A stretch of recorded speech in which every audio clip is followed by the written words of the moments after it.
তো অবশেষে নির্বাচন কমিশন পশ্চিমবঙ্গ সহ আরো 12টি রাজ্যে এসআইআর ঘোষণা করলো।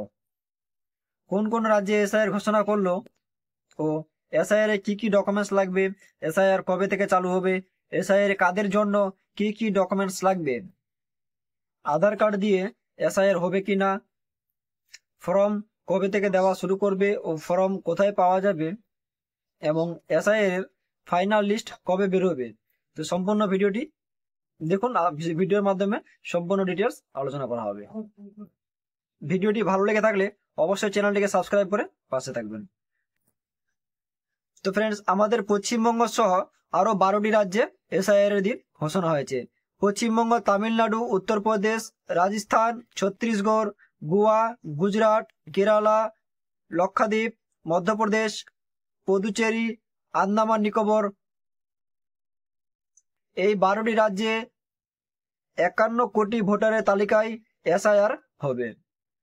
এই 12টি রাজ্যে 51 কোটি ভোটারের তালিকার এসআইআর হবে। এসআইআর এর জন্য যে ডকুমেন্টস গুলোর কথা বলেছে এখানে, 1 নম্বর ভারতীয় নাগরিক হতে হবে। এসআইআর এর জন্য যে ভোটার হতে হলে এখানে যে বলেছে, প্রথমত ভারতীয় নাগরিক হতে হবে, দ্বিতীয়ত হচ্ছে 18 বছর ও তার বেশি বয়স হতে হবে, 3 নম্বর হচ্ছে সংশ্লিষ্ট নির্বাচনী এলাকায় হতে হবে, 4 নম্বর হচ্ছে কোনো আইনে ভোট দেওয়ার অধিকার বাতিল হলে চলবে না, 5 নম্বর হচ্ছে যাদের নাম বাদ পড়েছে তারা প্রথমে জেলা শাসককে জানাতে পারবে। তারপরে সংশোধনী ক্ষেত্রে ফর্ম 6 অথবা ফর্ম 7 বা ফর্ম 8 পূরণ করতে পারবেন। যাদের নাম বাদ পড়ছে তারা 6 নম্বর ফর্ম, 7 নম্বর বা 8 নম্বর ফর্ম পূরণ করে আবেদন করতে পারবেন। তারপরে কাদের কাদের ডকুমেন্টস লাগবে, যাদের নাম 2002 ও 2025 সালের তালিকায় রয়েছে তাদের কোনো নথি জমা দিতে হবে না। যাদের 2002 সালে ভোটার লিস্টে নাম আছে এবং তার সঙ্গে 2025 সালের ভোটার লিস্টে নাম আছে তাদেরকে কোনো নথি জমা দিতে হবে না।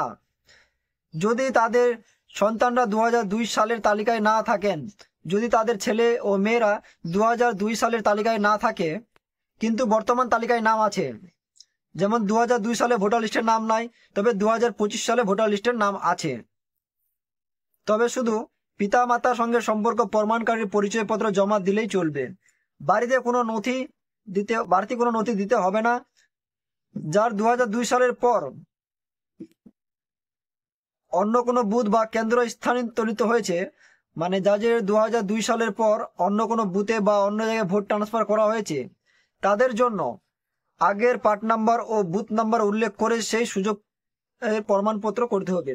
যারা 2002 সালের ভোটের লিস্টের পর হয়তো বুথ চেঞ্জ করেছে বা ভোটটা অন্য কোথাও ট্রান্সফার করেছে তাদের জন্য বুথ নাম্বার ও পার্ট নাম্বার উল্লেখ করে দিতে হবে।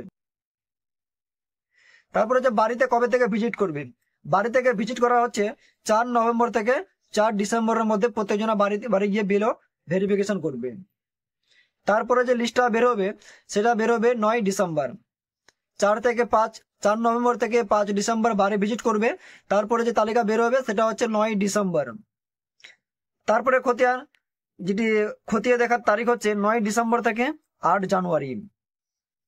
তারপরে যাচাই করার ডেট হচ্ছে 9 ডিসেম্বর থেকে 31 জানুয়ারি যাচাই চলবে। তারপরে যে ফাইনাল লিস্টটি বেরোবে সেটি হচ্ছে 7 নভেম্বর ফাইনাল লিস্ট বের হবে। সব থেকে যদি গুরুত্বপূর্ণ বিষয় হচ্ছে যারা বাইরে আছে তাদের জন্য অনলাইন অপশন আছে কিনা। এখানে বলেছে কেউ রাজ্যের বাইরে গেলে বা প্রবাসীরা অনলাইনে ফর্ম ভরতে পারবেন, অনলাইনে ফর্ম ভরারও অপশন দিয়েছে। তারপরে যেটি মেন অপশন হচ্ছে কি কি ডকুমেন্টস লাগবে। কমিশনের কাছে যে কোনো একটি নথি দেখালেই হবে। এখানে টোটাল 11টি ডকুমেন্টস কথা বলেছে। 11টি ডকুমেন্টসের মধ্যে যে কোনো একটি ডকুমেন্টস দেখালেই হবে। সেই ডকুমেন্টসগুলো হলো কেন্দ্রীয় অথবা রাজ্য সরকারের কর্মী হিসাবে কাজ করছে অথবা পেনশন পান এমন একটি পরিচয়পত্র। আপনার কাছে কেউ যদি পেনশন পেয়ে থাকে তাহলে পেনশনের প্রমাণপত্র দেখালেই হবে। 2 নম্বর হচ্ছে 1987 সালের 1 জুলাইয়ের আগে ব্যাংক অথবা পোস্ট অফিস অথবা LIC স্থানীয় প্রশাসনের দেওয়া যে কোনো একটি নথি। 1987 1 জুলাইয়ের আগে যদি ব্যাংক অথবা পোস্ট অফিস অথবা স্থানীয় প্রশাসনের দেওয়া যে কোনো একটা নথি থাকলেও হবে। 3 নম্বরে হচ্ছে জন্ম শংসাপত্র বা জন্ম সার্টিফিকেট। 4 নম্বর হচ্ছে পাসপোর্ট। 5 নম্বর হচ্ছে মাধ্যমিক ও তার অধিক কোনো শিক্ষাগত শংসাপত্র, মাধ্যমিক বা তার বেশি কোনো সার্টিফিকেট থাকলে সেটি হবে। 6 নম্বর হচ্ছে রাজ্য সরকারের উপযুক্ত কর্তৃপক্ষ দেওয়া বাসস্থানের শংসাপত্র। 7 নম্বর হচ্ছে ফরেস্ট রাইট শংসাপত্র মানে ফরেস্টের সার্টিফিকেট। 8 নম্বর হচ্ছে জাতিগত শংসাপত্র যেমন এসটি এসসি ওবিসি ডকুমেন্টস। 9 নম্বর হচ্ছে কোনো নাগরিক ন্যাশনাল রেজিস্ট্রেশন মানে এনআরসি এর যদি কারো এনআরসি এর কারো ডকুমেন্টস বা সার্টিফিকেট থাকে তাহলেই হবে। 10 নম্বর হচ্ছে স্থানীয় প্রশাসনের দেওয়া পারিবারিক রেজিস্টার। 11 নম্বর হচ্ছে জমি বা বাড়ির দলিল। সুপ্রিম কোর্টের আদেশ, পরিচয়পত্র হিসাবে আধার কার্ড দেখানো যাবে, তবে তা দেখিয়ে নাগরিকত্ব বা নাগরিকের দাবি করা যাবে না। সুপ্রিম কোর্ট যিনি বলেছে আধার কার্ড দেখানো যাবে, তবে সেটি দিয়ে নাগরিকত্বের প্রমাণের বা নাগরিকত্ব দাবি করা যাবে না। কমিশন বলেছে আধার কার্ডের সঙ্গে 11টি ডকুমেন্টসের মধ্যে মানে এর আগে যে 11টি ডকুমেন্টস কথা বললাম, আধার কার্ডের সঙ্গে তার যে কোনো একটি প্রমাণপত্র দিতে হবে।